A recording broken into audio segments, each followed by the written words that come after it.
정말 감사합니다. 지금 우리 뭐 하고 있는 거죠? 찬송가 대회에서 구경하고 있는 거 아니죠? 우리 지금 예배 드리고 있는 거죠? 그죠? 예배 드리고 있는 거예요. 그죠? 자, 예배는 드림입니까? 받는 것입니까? 훈련일까요? 드리는 것도 있고, 받는 것도 있고, 훈련도 있어요. 그죠? 많은 사람들이 그냥 예배는 드리는 거, 그러면서 이렇게 과거에 어른들이 예배 보러 가자 그런다고 해서 예배는 보는 거 아니고 드리는 거야 라 그랬죠. 근데 정말 예배는 볼 수도 있어야 돼요. 하나님의 일하심을 보는 시간도 되어져야 되는 거죠. 그죠? 참 예배를 드린다라고만 생각하면요, 우리는 굉장히 소극적인 사람이 될 수 있어요. 그냥 예배 자리에 앉아 있다가 돌아가는 것도 예배 드렸어 라고 말할 수가 있기 때문에 그래요. 자, 예배할 수 있는 사람들, 예배할 수 있는 사람들은 어떤 사람일까요? 예배할 수 있는 사람들, 거듭난 하나님의 자녀들이죠. 그죠? 거듭난 사람들이에요. 아직은 미완성이지만 우리는 하나님의 자녀로 하늘의 생명을 받은 자고요. 그래서 미완성이기 때문에 반복해서 진리를 강론하고 되새김질하고 그리고 점검을 하고, 이 수고가 정말로 포함되어져야만 드림이 있는 예배, 훈련이 있는 예배가 되어질 줄로 믿습니다. 그런 의미에서 한번 복습해 볼까요? 지난주에 있는 말씀 25장 1절로 9절. 성소를 만들라. 누구를 위하여? 하나님을 위하여 성소를 만들라. 그죠? 자, 성소를 지으라고 했어요. 근데 성소, 지금으로 말하면 성전의 개념이죠. 그 당시에는 이걸 천막으로 만들어서 성막이란 말도 했죠. 그 성막은 뭐 하는 곳이었어요? 하나님의 임재의 장소, 하나님과의 만남의 장소. 그래서 거기에서는 우리가 죄인 된 우리로서 제물을 드리는 제사와, 그리고 거기에서 우리를 대표하는 제사장들이 사역이 있었어요. 그죠? 자, 왜 이런 장소가 필요했죠? 왜 이런 장소가 필요했을까요? 하나님 안 계신 곳 있을까요? 없을까요? 없어요. 어디나 다 계셔요. 그런데 왜 자꾸만 성전을 만들고 성소를 만들었을까요? 하나님이 어디나 계시지만 어디나 계신 하나님은 보인다 안 보인다? 안 보이기 때문에. 그래서 정말 이렇게 보이는 성전, 보이는 성막을 만들어 놓고 거기에다가 의미를 담아준 거예요. 그죠? 그래서 잊어버리지 않도록, 지나가다가도 교회를 보면, 십자가를 보면 얼른 예수님의 십자가 생각나는 것처럼 그들도 삶의 중심에 있는 성막을 생각할 때마다 하나님이 함께 계셔. 그 속에서 이 제사하는 모습들을 보면서 나는 어떤 사람이야, 이것들을 늘 묵상하도록 성막을 지어준 거죠. 그죠? 그래서 성막을 볼 때 보이지 않는 하나님의 임재, 그리고 하나님이 우리를 어디로 이끌어 가시는지 하나님의 계획, 그리고 지금도 하나님이 우리를 만들고 계시다는 이 하나님의 일하심을 계속 생각나도록 했던 것 우리가 알 수가 있습니다. 그죠? 자, 그런 것을 이렇게 보이는 것에다가 담아준 게 성막이었고, 오늘은 그런 의미에서 성막 속에 어떤 하나의 기구를 만들어 주신 거예요. 뭐죠? 언약궤라고 하는 거죠. 언약궤. 그죠? 언약궤도 동일한 의미예요. 성막의 구조를 기억할 수 있는지 모르겠습니다. 성막이 어떻게 생겼을까요? 그래서 한번 영상을 이렇게 만들어 봤는데, 이 강단 뒤에 불은 꺼주세요. 그래야 잘 보여요. 자, 이 소리가 없습니다. 근데 이게가 지금 성막이고요. 주변에는 이제 각 지파별로 이렇게 되어져 있는 곳이에요. 가운데가 성막인데요. 이렇게 이제 앞에서부터 문이 열리죠. 이제 제사에 쓸 양들을 가지고 오고 소를 가지고 온 거죠. 저 문이 딱 열리고 들어가면 첫 번째로 나오는 것이 이제 번제단이에요. 번제단에다가 그들은 그 좌우에서 서로 그 짐승을 잡아서 피를 쏟고 그리고 태우고, 그 안에 들어가면서 보는 게 뭐예요? 물두멍이었죠. 그죠? 자, 물두멍이었어요. 물두멍에 가기 전에 물두멍에서 뭐 해야 되죠? 그들은 손을 씻어야 됐던 거죠. 여러분 이것이 이 출애굽의 모든 과정 속에 들어가 있다는 것 여러분 아셔야 돼요. 금방 지나간 게 뭐예요? 금방 지나간 게 번제단이었죠. 번제단에다가 양을 잡는 그림과 출애굽 전에 어린 양을 잡는 것을 매치시키시고요. 그 다음에 물두멍을 보면서 그 물두멍 속에서 뭐가 있죠? 물 있죠. 그 물 속에서 물에다가 들어갔다 나오면서 그렇죠? 우리는 그 홍해를 건넜던 세례를 생각할 수 있는 거예요. 자, 그리고 물두멍을 지나면 어디로 간다고요? 이제 성막으로 들어가는데 성막 안에 앞에 있는 막이 그 성소예요. 근데 성소에 몇 가지 거기 있어요. 자, 지금 우리가 들어간 쪽이 동쪽이에요. 그리고 꼭 오른쪽은 이게 지금 떡상이에요. 그죠? 그래서 떡상 그 12개의 떡을 거기다가 항상 진설해 놨어요. 그리고 요 아래는 7등대가 있죠. 등대, 그 등대, 7잔이 있는 등대가 있어요. 불길을 항상 켜야 돼요. 주변은 모두 다 황금색이지만 거기 불이 꺼지면은 뭐가 돼요? 창문이 없어요. 캄캄한 곳이죠. 그래서 거기서 항상 불이 펴져 있어야 되고, 요 앞에 비춰진 것이 향단, 분향단. 그래서 여기다가 향을 항상 피우도록 이렇게 되어져 있는 거예요. 그리고 그 안으로 들어가면 이것이 바로 언약궤예요. 참 사진이 뚜렷하지 않아 가지고서 그런데 위에서 내려다보면 이렇게 생겼습니다. 그리고 그것은 덮어지게 되어져 있죠. 이렇게 덮어져서 마지막에는 이제 물개 가죽으로 덮여지고 나면 위에서 내려다본 그림은 바로 이렇게 되어집니다. 자, 다시 한번 봅니다. 이게가 번제단이에요. 이렇게 작은 것 같지만 여기에다가 짐승을 잡아서 드리는 번제단이에요. 조금 들어가면 이제 물두멍이 나올 거예요. 그렇죠? 물두멍 보면서 뭘 생각해요? 홍해를 건너는 세례를 생각해야 되죠. 그래서 씻어 깨끗게 하는 장소, 내가 죽고 새 사람으로 사는 장소라고 말할 수가 있는 거예요. 이제 안으로 들어가면 이렇게 3개가 있습니다. 자, 이것이 진설병, 떡이죠. 만나를 기억할 수 있도록 하는 것이고요. 그 다음에 이것은 이제 불을 켰어요. 그죠? 요거 7개예요. 그래서 7등대, 7등잔. 그래서 요한계시록에 나오는 7개의 대접이 바로 여기서 연결되어지는 거 기억할 수 있고요.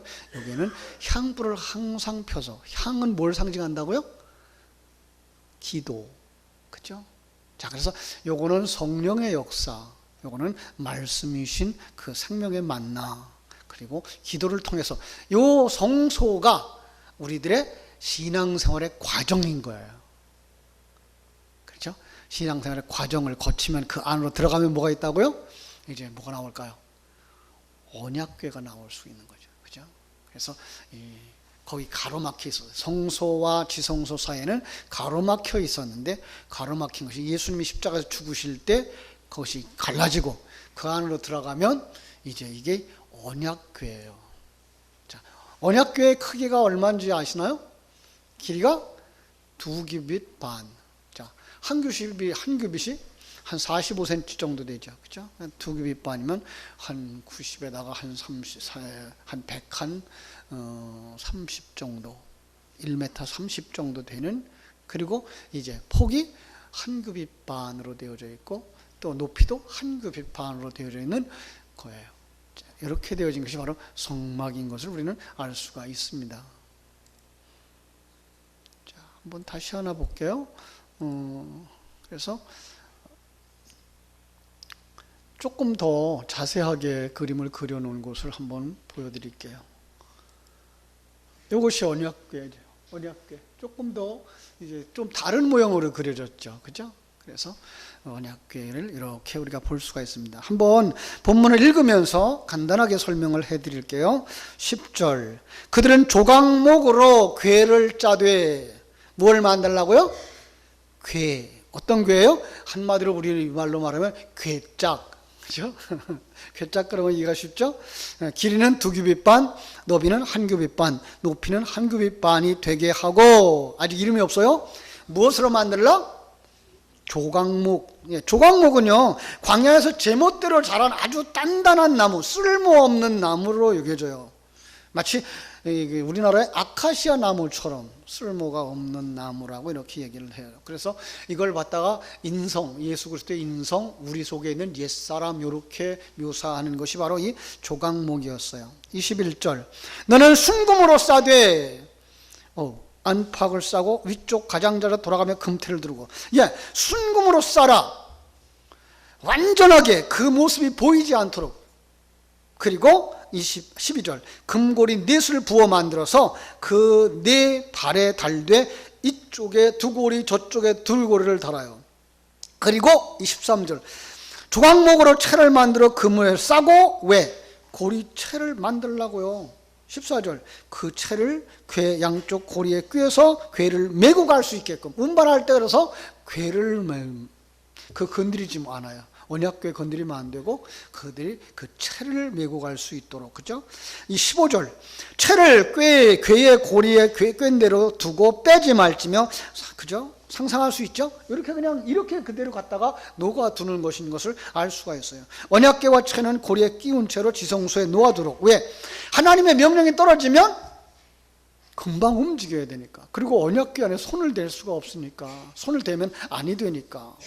자, 그리고 16절 내가 네게 줄 증거판을 어디다? 궤 속에 둘지니. 이제 궤 속에 넣어야 되는 것이 있어요. 그럼 넣을 수 있도록 뭐도 만들어야 돼요? 문도 만들어야 되죠. 그래서 여기서 문을 뭘로 만든가 하면 뚜껑으로 만들어요. 17절 순금으로 속죄소를 만들되 길이는 2규빗 반, 너비는 1규빗 반이 되게 하고. 자, 이게 어느 크기예요? 2규빗 반, 1규빗 반? 그 언약궤의 크기예요. 그럼 그반하게 속죄소를 만들려고 그러면 그게 어디예요? 뚜껑이에요, 뚜껑. 그래서 가상사리로 금태를 이렇게 둘렀죠. 그죠? 그런데 그 그룹을 또 만들래요. 금으로 그룹을 둘을 속죄소 두 끝에 쳐서 만들어요. 뚜껑을 장식하는 거죠. 뭘로? 그룹으로. 그룹이 뭐예요? 천사라고 이렇게 우리가 알고 있어서 천사의 모형으로다 이렇게 이제 했던 거죠. 그죠? 자, 그리고 그래서 21절 속죄소를 궤 위에 얹고, 뚜껑이에요. 내가 네게 줄 증거판을 궤 속에 넣어라. 그렇죠?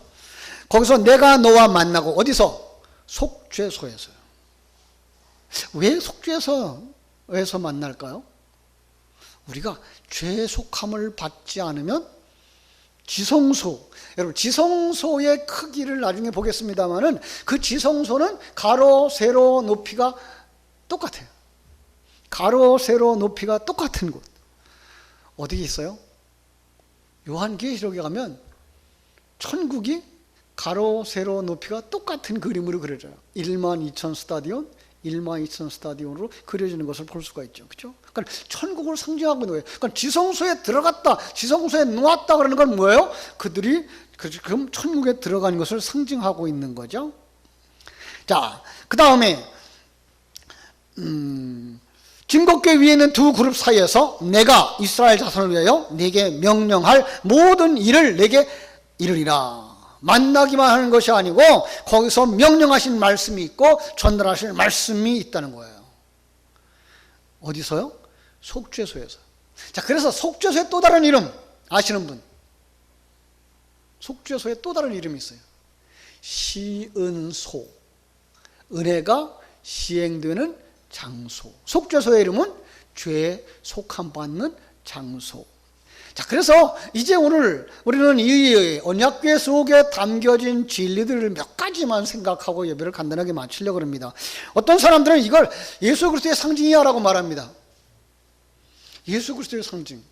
예수 그리스도는 어디에 계시는 분이에요? 천국에. 그 맞잖아요. 지성소가 천국이라고 그러면 거기에 들어가 계신 분은 맞아요. 그러면은 예수 그리스도를 성경이 말하고 있는 황금으로 묘사하면 되는데 왜 거기다가 조각목으로 만들었을까요? 바로 예수님의 인성을 예표하고 계신 거예요. 인간의 모습을 입고 이 땅에 오셨던 예수님은 아주 천한 모습으로 만들어졌던 거예요. 보여지는 거죠. 자, 그 히브리 원어에 이 조각목이라고 말하는 것은 영어에서는 아카시아라고 번역되어져 있고요. 이스라엘 여행하던 사람들은 알 수 있지만 이 지역은 물이 없기 때문에 나무가 그렇게 잘 자라질 않아요. 그 참으로 황무지, 메마른 지역에서 자라는 유일한 나무가 이 아카시아라는 거예요. 그래서 이 나무를 에레미야서 17장 6절에 보면 사막의 떨기나무, 이렇게 사막의 떨기나무. 그럼 떨기나무 그러면 뭐가 생각나죠? 예수님이, 아니 모세가 광야에서 부름받을 때 떨기나무에 불이 붙어 있었죠. 바로 그 떨기나무예요. 스데반은 그래서 이 말을 이렇게 얘기하죠. 사도행전 7장 3절 10절에 보면 시내산 광야 가시너무 떨기 불꽃이라고 말하고 있어요. 예. 그러니까 지성소에 안치되어질 언약궤가 이처럼 볼품없는 조각목으로 만들어지게 된 것이 우연이 아니라는 것을 알 수가 있어요. 또 하나는요, 이것은 우리의 상징이기도 한 거예요. 우리도 뭐한 사람들이었어요? 예수님이 몸을 입고 오신 이 땅에 오신 모습과 똑같이 인성을 가진 죄인들인 거죠. 우리도 볼품없는 존재들이었어요. 그렇죠? 그래서 예수님이 이 땅에 오신 모습을 이사야서는 뭐라고 표시해요? 주 앞에서 자라나기를 연한 순 같고 마른 땅에서 나온 줄기 같아서 고운 모양도 없고 풍채도 없고 우리 몸을 보기에 흠모할 만한 것이 없도다 그랬어요. 예수님이 모습이에요. 우리의 모습도 마찬가지예요. 왜 그렇게 표현해요? 죄인이기 때문에. 그렇죠? 자, 그런데 이 죄인의 모습을 그대로 두지 아니하시고 궤를 만들려면 뭐 해야 돼요? 나무를 자르고 쪼개고 그 다음에 깎아내고, 그죠? 그 깎아낸 걸 뭐 하라고 했지? 지금 순금으로 싸라 그래요. 그러니까 얼마나 노력이 많이 들어갔겠어요. 이 순금, 정금은 뭐랄까요? 예? 이것이 바로 예수님의 신성을 상징하는 거예요. 그래서 언약궤는 예수님의 인성과 신성으로 조합되어진 예수 그리스도의 상징이라 이렇게 말씀하기도 하는 거예요. 이것은 또 우리의 맏형이신 예수 그리스도이기 때문에 우리도 그렇게 변화될 수 있다라는 얘기가 되는 거고요. 그런데 더 놀라운 것은 그 속에 뭐가 있죠? 언약궤가 들어가는 거죠. 언약궤 속에 뭐가 들어가요? 자, 한번 볼까요? 언약궤 속에 뭐가 들어갔을까요? 돌비가 있고요. 거기에는 만나 항아리가 있고요. 여기는 잘 안 그려져 있습니다만은 아론의 쌍난 지팡이가 거기에 있었던 거죠. 여러분, 이게가 언약궤 속에 담겨서 지성소에 들어가는 거예요. 그러니까 언약궤는 예수 그리스도라고 보면 아주 좋죠. 왜냐하면 그 속에 있는 이 돌비, 만나 항아리, 그리고 쌍난 지팡이가 우리들의 상징이기 때문에 그래요. 우리가 어떻게 거기에 들어갈 수 있어요? 그리고 그 세 가지 상징은 뭘 상징하죠? 그러면 돌비 그러면 어떤 생각을 했을까요? 이 출애굽기를 받아서 읽는 그 유대인들에게 있어서는 돌비 그러면 그 시내산에서 모세가 돌비를 받아가지고 내려왔다가 그 돌비를 깨뜨렸어요. 왜? 그들이 우상숭배하고 죄를 짓고 있었기 때문에. 그래서 그 돌비는 지금 그 언약 그 성막에 들어가 있고 언약궤 속에 들어가 있는 돌비는 이건 첫 번째 돌비가 아니라 두 번째 돌비예요. 그러니까 두 번째 돌비 생각하면 첫 번째 돌비 생각해야 되는 거고요. 이 첫 번째 돌비 생각하면 곧바로 우리가 하나님 앞에 범죄했던 자들이라고 하는 생각을 가지고 있는 거죠. 우리는 어떤 사람들이었어요? 우상숭배할 수밖에 없는 자들. 우상숭배가 뭐라 그랬어요? 돌 앞에 절하는 거, 나무 앞에 절하는 거, 이거 우상숭배예요? 더 중요한 거, 내가 주인이 되어져서 모든 것들을 나를 위해 쓰고 싶어 하는 욕망, 그게 뭐예요? 우상숭배. 그래서 자칫 우리가 예배당에 나와서 예배하면서도 하나님 앞에 예배하는 것이 아니라 나를 위하여 하나님을 불러오는 우상숭배자의 모습으로 앉아있을 수도 있다는 거예요. 자, 그런데 이 사람들이 어떻게 지성소에 들어가요? 바로 예수 그리스도로 말미암아서요. 예수 그리스도로 말미암아서요. 그들이 지금 무엇을 먹고 거기 광야를 지나가죠? 만나를 먹고서 지나가요. 여러분, 만나 그러면 또 생각나는 거 있죠? 그죠? 그 만나는요, 무슨 상징이에요? 양식의 상징이잖아요. 그죠? 40년 동안 그들은 하늘에서 내려와서 새벽마다 나아가서 거두다 먹는 양식, 출애굽한 그들이 가나안에 들어갈 때까지 40년 동안 양식을 먹었죠. 그죠? 그런데 그 40년 동안 광야에서 만나를 먹으면서 감사했어요? 불평했어요? 왜 불평해요? 맛이 없었대요. 여러분, 제가 그런 얘기했어요. 이 광야에서 만나는 무엇을 상징한다고요? 신약 성경에 나오는 예수 그리스도를 상징하는 거예요. 그죠? 근데 예수 그리스도가 우리에게 주시는 생명의 양식은 어떤 걸까요? 나를 따라오려거든 자기를 부인하고 자기 십자가를 지고 나를 쫓을 것이라가 이게 양식이에요. 예. 그러나 너 내려와. 너를 세우려고 하는 자리에서 내려와. 네가 임금된 자리에서 내려와. 하나님을 왕으로 모시고 너는 그냥 종으로 살아. 하나님 주시는 거에 만족하면서 살아. 라고 하는 것들이 만나요. 이스라엘 백성들이 광야 40년 동안 그거 계속 먹으니까, 계속 그 설교 들으니까 그들이 감사했어요? 불평했어요? 불평했어요. 뭐 하고 싶다고요? 애굽에서 살았을 때가 좋았어. 애굽에서 고기 까마귀 곁에 살았을 때가 좋았어.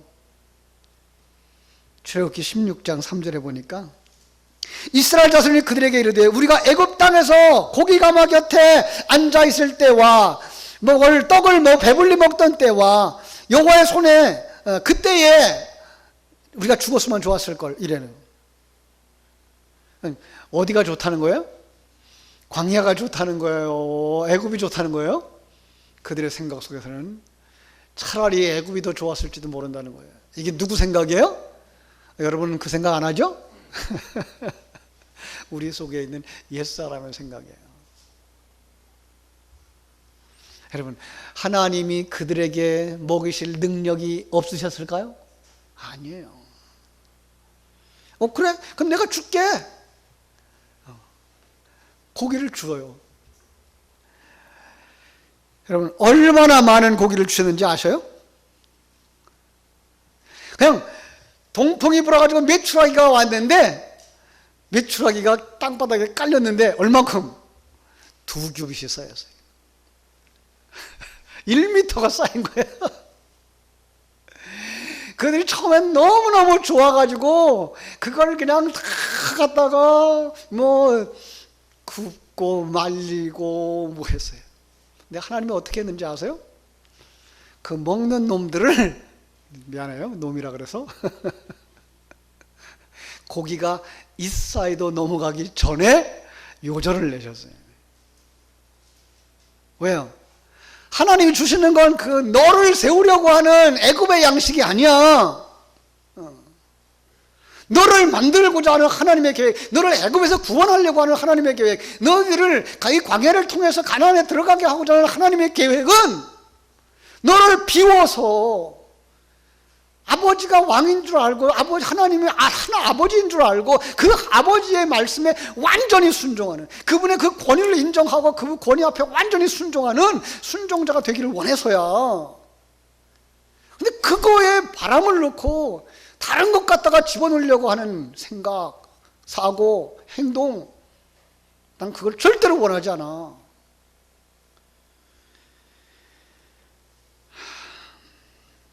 여러분, 그래서 그들이 정말로 민수기 11장 33절 44절에 보니까, 민수기 11장 33, 34, 고기가 아직 이 사이에 있어 씹히기 전에 여호와께서 백성에게 대하여 진노하사 심히 큰 재앙으로 치셨으므로 그곳 이름을 기브롯 핫다아와라 불렀으니 욕심을 낸 백성을 거기 장사함이었더라. 그렇게 살다가는 어떻게 된다고요? 지옥에 간다고요. 영원히 죽는 자리에 간다고요. 그러니까 우리는 애굽의 양식과 광야의 만나를 대조할 수 있어야 되는 거예요. 이걸 대조하고 이해할 때만 금식의 이해를 할 수가 있어요. 금식을 강해하면서 제가 그런 얘기를 했어요. 우리가 밥 먹지 않는 것을 금식이라고 하는데 그 그릇에다가 담아준 진리는 어떤 거예요? 세상의 것을 힘으로 삼아서 살지 않겠습니다가 금식이라고 그랬어요. 그래서 예수님이 40일 동안 금식했다라는 말은 40은 바로 일생이라고 그랬어요. 예수님 일평생토록 세상 것을 힘으로 삼지 않았다, 이 말씀을 하는 거죠. 그죠? 그리고 금식에 대하여서 이사야서 58장 6절이 말하는 것처럼 그 금식할 때에 나의 기뻐하는 금식은 흉악의 결박을 풀어주며 멍에의 줄을 끊어주며 앞전에 당하는 자를 자유하게 하며 모든 멍에를 꺾는 것이다 라고 말씀하셨어요. 여러분, 세상 것을 힘으로 삼지 않아야만 뭐 한다고요? 흉악의 결박이 풀린다고요. 사단의 그 올무에서 뭐예요? 멍에의 줄이 끌어난다고요. 세상의 그 무거운 짐 압제 속에서 자유케 된다고요. 우리는 세상의 그 사상과 세상의 그 구조, 거기에 목매달려서 그냥 거기에 끌려 들어가서 살다 보면 우리는 세상 속에서 벗어날 수가 없어요. 그죠? 그래서 아까 말씀하신 것처럼 예수님은 내 몸이 뭐예요? 생명의 양식이라. 요한복음 6장 51절. 나는 하늘에서 내려온 살아있는 떡이니 사람이 이 떡을 먹으면 영생하리라. 내 살을 먹고 내 피를 마시는 자는 영생을 가졌고 마지막 날에 내가 그를 다시 살리리니 내 살은 참된 양식이요 내 피는 참된 음료로다. 이 만나 항아리를 보면서 이걸 늘 기억했어야 되는 거예요. 이걸 늘 기억하라고 하나님은 성소, 지성소 안에다가 언약궤를 두시고 언약궤 안에다가 이 만나 항아리를 두셨던 거죠. 그렇죠? 그런데 거기에 왜 또 아론의 쌍난 지팡이가 있어요? 민수기 6장에 보면은요, 이 아론이 그 대제사장 역할을 하고 모세가 그들을 지도하고 그러니까 이 권위에 도전했던 사람들이 나와요. 고라와 다단과 아비람이 당을 짓고 모세의 권위에 도전합니다. 여러분, 그 일로 말미암아서 250명이 불에 타 죽어요. 그리고 그 일로 말미암아서 연병이 와가지고 1만 4천 명이 죽어요. 그랬는데도 백성들이 모세의 권위를 인정하지 않자 하나님이 각 지파의 수령들에게 지팡이를 하나씩 가져오라 그래요. 너희들의 지팡이를 하나씩 가져와라. 그리고서 그걸 증거궤 앞에다가 두었는데 이튿날 모세가 들어가 보니까 아론이 지팡이에만 싹이 나고 꽃이 피고 살구가 열린 거예요. 그건 내가 그에게 권위를 준 거란다라고 확실하게 알려는 거예요. 근데 그 권위에 도전했던 사람들, 그죠? 반역자의 표징이 된 거예요. 결국은 이 지팡이를 보면서 우리가 하나님의 권위를 인정하지 아니하고 하나님이 세운 자들의 권위를 인정하지 아니하고 범죄했던 자들이야. 그러니까 그 언약궤 안에 들어가 있는 돌비나 만나 항아리나 아론의 쌍난 지팡이를 볼 때마다 우리는 이런 죄를 지었던 사람들이야. 이런 죄를 지었던 사람들이야. 그런데 나 같은 죄인이 어떻게 천국에 들어갔지? 거기에서 언약궤가 등장하는 거죠. 예수 그리스도, 이 땅에 우리 인간의 몸을 입고 오셨던 예수 그리스도, 우리가 이제 그와 하나 되어질 때, 그 안으로 들어갈 때, 그게 뭐예요? 방주 안으로 들어갈 때, 예수님 안으로 들어갈 때, 믿음 안에 들어갈 때 우리는 어디 갈 수 있는 거예요? 천국에 들어갈 수 있는 그림이다 라고 가르쳐 주시는 거예요. 언약궤를 생각할 때마다 예수님이 바로 그렇게 하늘 보좌를 버리시고 이 땅에 오셨던 하나님이셨어. 얼만큼까지 낮아지셨어요? 우리와 똑같이. 그리고 우리를 품으셨어요. 그래서 우리는 우상 숭배할 수밖에 없고 나 중심의 사람일 수밖에 없고 나를 세워달라고 하는 세상의 양식을 추구하는 자들이었고 하나님의 권위를 인정하지 아니했던 불순종의 사람들이었는데 나 같은 죄인이 이제 지성소에 들어가는구나. 하나님의 은혜 속에 들어가는구나. 그러려면 뭐 해야 돼요? 주님의 손을 붙잡고 주님이 인도하시는 대로 자기를 부인하고 자기 십자가를 지고 주를 쫓아가야 할 줄로 믿습니다. 그래서 우리가 다 이스라엘 백성들이 광야길을 걸어갑니다. 언약궤를 메고 갑니다. 예.